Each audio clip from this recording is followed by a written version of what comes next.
Here we are back again, a few minutes later. So I've sewn the last pleat. Sorry, I've only sewn the second last pleat. It's just about time to lay out and sew the apron to the last pleat. But the first thing I do is, and I won't lie to you, my heart in my mouth a little bit. I've chalked that last pleat. I've marked the height of the center of the strap and buckle, and I start measuring in a radius. And again, heart a little bit in my mouth, because sometimes numbers don't match reality, even if you've been very careful. So, okay, I reached the halfway point, and it's 10.5, yes. And I reach the outside of the first pleat, 21, bang on the money. I have such a relief, because as experienced as I am, as careful as I am, it's easy to let a variation of even a single yarn as you're sewing it, and that accumulates. I mean, it's about a 1/16 of an inch, so 16 pleats, that's an inch. You're going to be an inch out. But again, and I lay the credit with my little gauge thingies here, is that this makes it very easy to be accurate. I mean, there's always a chance you're gonna look at the wrong number on the tape, right? Now, having done that, next thing I'm going to do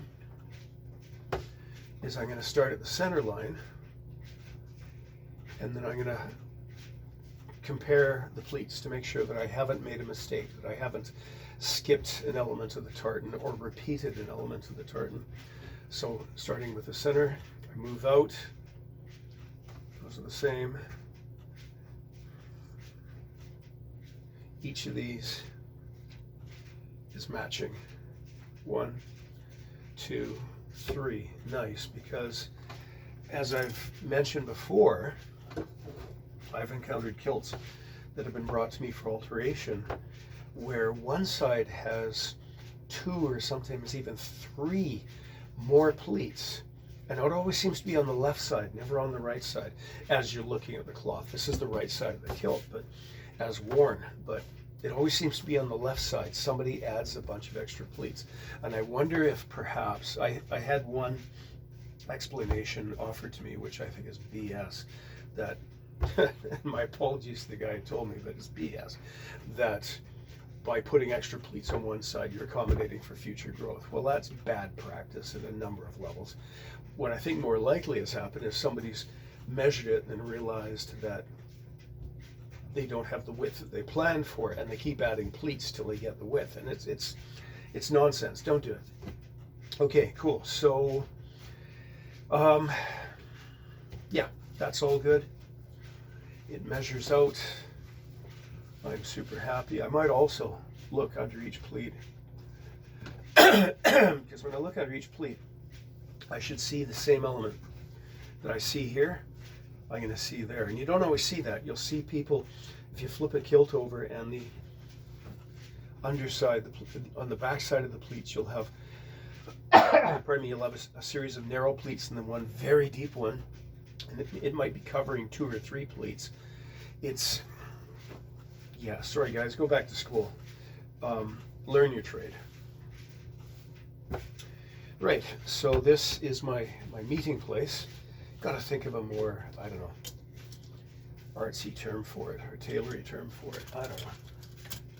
But it's the meeting place. It's where the apron and the first pleat come together. So, but I've marked it with my gauges just to the right of the line. I don't have to mark both sides, do I? Because we're only sewing to that line. I bring it up, and for the last time on this kilt, using the gauge, mark the width. 1. There's the center of the strap. 2. Here's the bottom of the fell. 3. Draw it taut so we get a straight true taper. 4. Okay. Can put those away till next time. Let's get the chalk out the way. Apron is 23 waist, 24 hip. And again, that's my old experience as an Army kilt maker, showing its preference for a wide apron. Okay. So centered on the white, 11.5 is half of 23. At the hip, of course, 12 is half of 24. Good.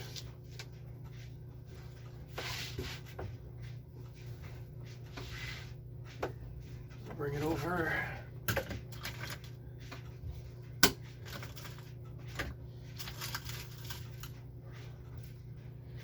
More pins.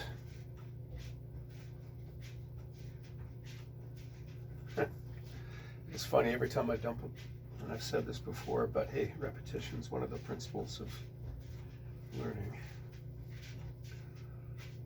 My old master back in the 70s, seeing me use pins in this fashion, didn't tell me to stop using them, but he made it absolutely abundantly clear that if he ever heard of a client of mine ever finding a pin I'd left in the garment, he would watch me eat it. And I can still bring me bolt upright in bed, lathered with cold sweat, thinking of that dry West Highland voice saying, "Show me the hand that made this." Yeah. Okay, so there's the inner apron pinned up. Nice, comfortably deep apron pleat. It's almost exactly a third, which is great. We don't want it much deeper than that. We don't want it any shallower than a quarter because we need that drape. Okay, I'm going to carry on sewing this, but I just wanted to, I was being rather daring. I wanted to show you that sort of heart-stopping moment where you measure to make sure that you haven't dropped a tremendous clangor, that you've gotten it right. And my relief that you heard there was real, because sometimes it doesn't work. Okay, good. I'm going to leave you to what you're doing, and I'm going to carry on with this, because 11:15, if I'm a very good boy, end of today, we'll see inner apron shaped, steeped, canvas in, front apron canvas in, and it'll be ready for the forward fitting, or the first fitting. Cool.